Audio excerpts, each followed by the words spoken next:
Good morning, everyone. Today we're really just going to be fixing some stuff on the Mk8 and getting rid of some things that we no longer need on the car. First things first, we're going to go drop the car off, get some new tires put on the front. I just got some new ones on the rear, so I'm not worried about those. And then we got to go pull the diffuser off because it's just wrecked. It's if you guys have seen it in the previous videos, it's pretty bad. It's got to come off. It's an eyesore now, so we're just going to toss that. Now that the Mk8's dropped off, we walk back home and wait for the car to be done. Just been on some pretty crappy night shifts, so just letting her sleep. As far as the diffuser goes, I mean, it's just been too aggressive for where I live. I do have my eyes on another one. If anybody works at AeroFab, please hit me up. I would love to talk to you about some of your products.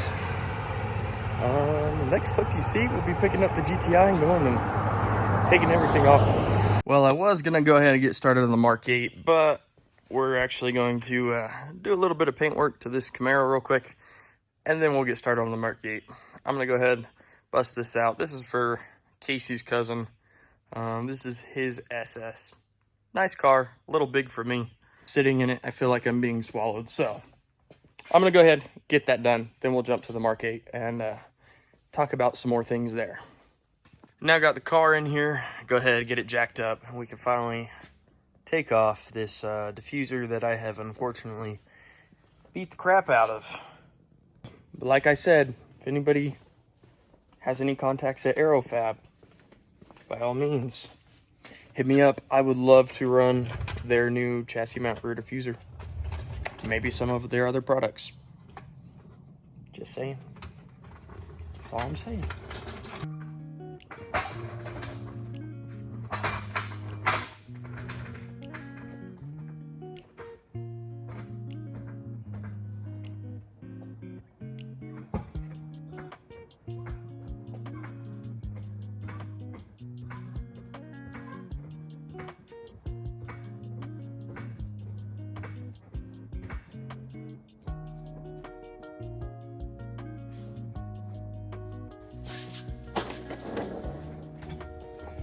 Well, let's get on to what this video is really about. I've had quite a few people ask me what all has been done to this car. And so I'm going to take the diffuser off, I'm going to do all that, but at the same time, get comfy here. We're going to go ahead and talk about everything that's been done to this one, at least, this Mk8 GTI 40th anniversary. Why don't we start off with the biggest thing, and probably the first thing I've actually ever done to this car would be the AWE AWE track exhaust. I have loved this exhaust. It is pretty good about not droning. When it's cold, first thing in the morning, 3,000, 3,500 RPMs does drone a little bit, but overall, for the amount of sound that you get, it's a pretty good system and it works really, really well. The next thing I'd probably bring up would be our Racing Line springs. We have Racing Line's lowering springs. They are pretty dang good. We've got them on both cars, actually. They are kind of a pain in the butt to install.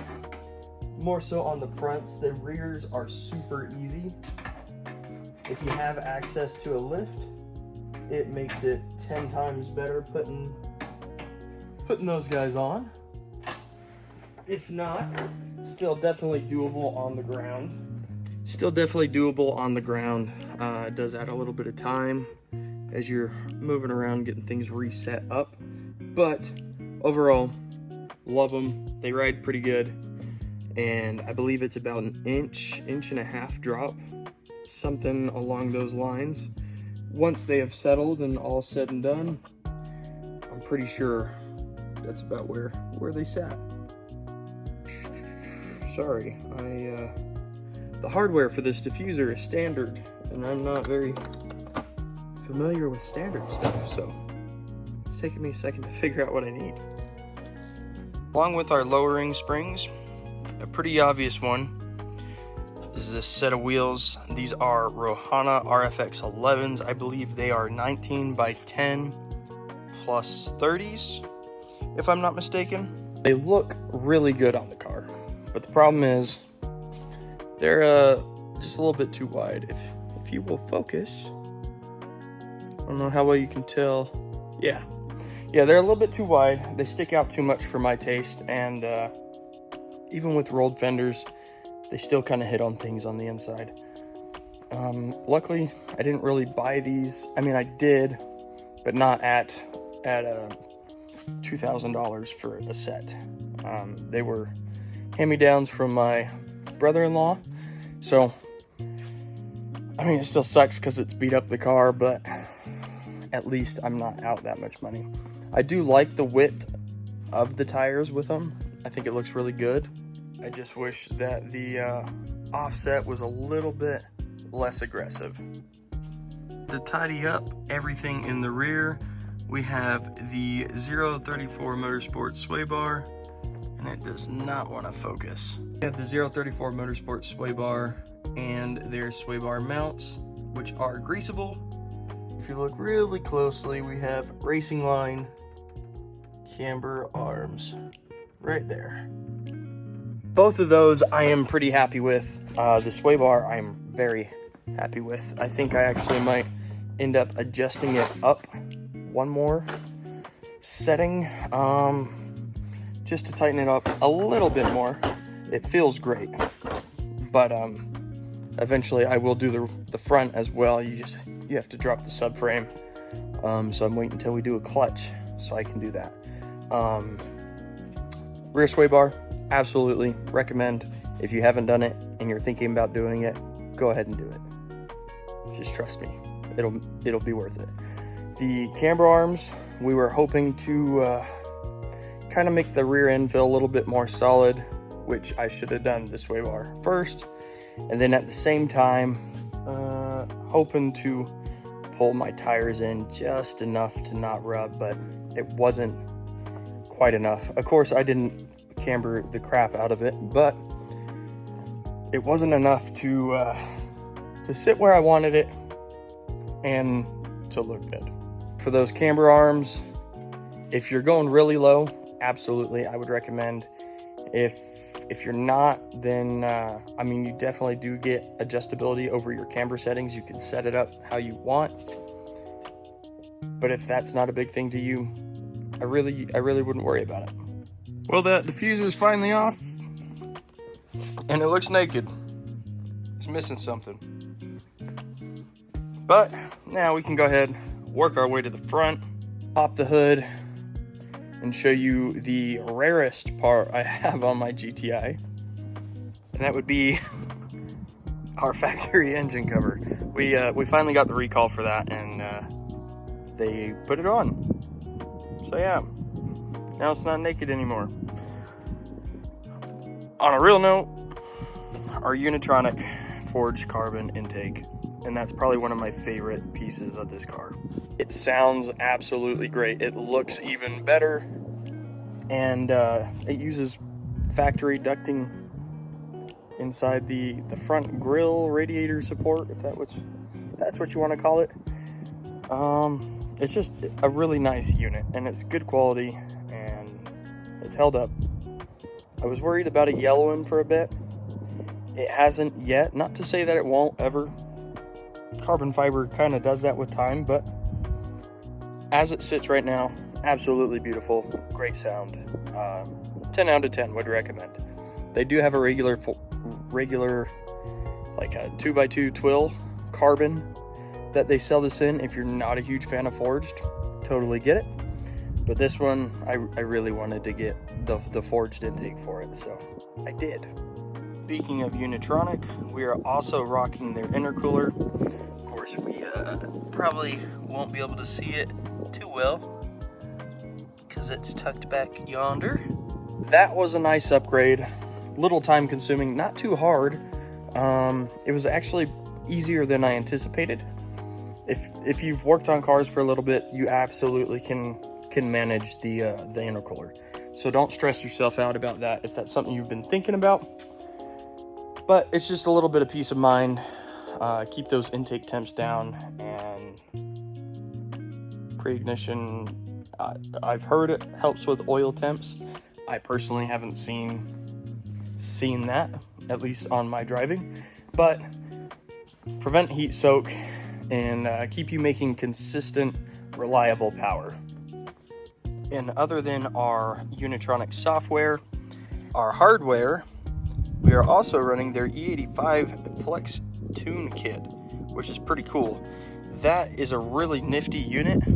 It does exactly what it says it does. It's a flex unit. So if you're like me and you live where there's not a whole lot of E85, like the closest station to me is about an hour and some change away, not really somewhere I can fill up with consistently, then you got to run a flex tune. And this unit makes that possible. I've got a video on it, on installing it. I will link down below for you guys, but it's just really nice. It's a peace of mind thing. Hey, I'm going out of town, happen to go buy some E85 pumps. I can fill up and I can have all the benefits of E85 and have the flexibility of, oh, there's no more, gotta put 91 back in it. It's great. It really is. It's a nice, well thought out unit that integrates really well even into the dash on how you get your readings. They also have a app that works via Bluetooth, and you can use it that way as well. And for the last thing up front before we move into the interior, we have our lower control arms. They are by Super Pro, I think is the name of the company. I'm not a huge fan of them. I honestly don't like them. They have lasted me 15,000 miles maybe, and all the bushings are blowing out. So I'm going to have to take care of that here soon. But if you're thinking about doing lower control arms, there's definitely some good options out there.